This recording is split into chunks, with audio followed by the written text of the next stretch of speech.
what is, and you talk about communications, right? So what is the importance of developing communications and influencing skills for the CI professional?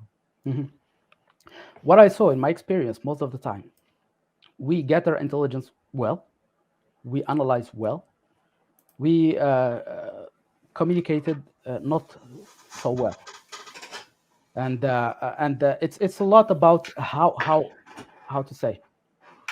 And I learned that from communication. Two rules in communication: have something good to say and say it well. So the first part, I think we're good at. We have something good to say because we have the content, the substance.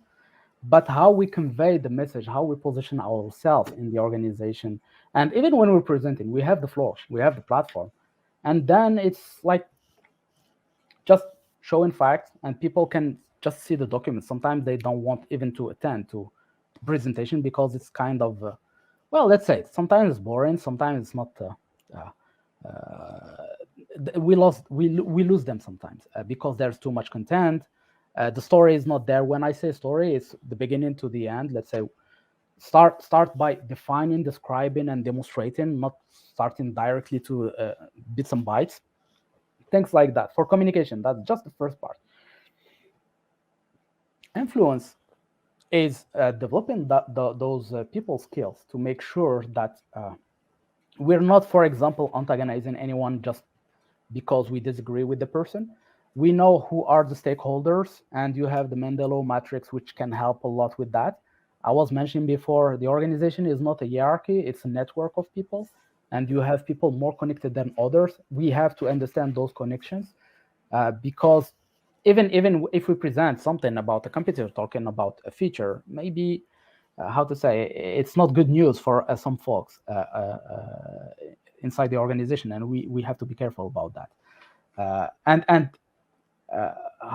how to say, for your stakeholders, they have their interest and they have their influence also, or power, and there are different ways to deal or to collaborate with those people. For some stakeholders, you just need to keep them informed. Others, you keep them satisfied. Others, you have to monitor closely, and others you have to work closely with because they will be promoters for CI and things like that.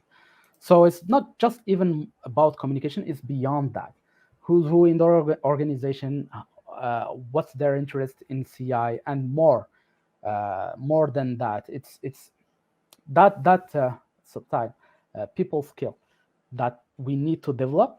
And I think even in influence, it's the confidence as CI professionals, because we have so much knowledge. I think we know most of the time more than anyone else in the organization, but still, when it comes to presenting it, we are like hesitant and things like that, and people see it, and when they see it, it's not good for your credibility. So yeah, this is maybe building that confidence, and it can be learned. So I really believe that even influence and having the tools for that, are plenty of tools, but we have to get interested in being better communicators and influencers, not in the sense, let's say, social media and things like that, but more gray eminences inside the organization. Eminence, great. Yeah. So I think, so this is really the reason why I wanted to bring you to talk about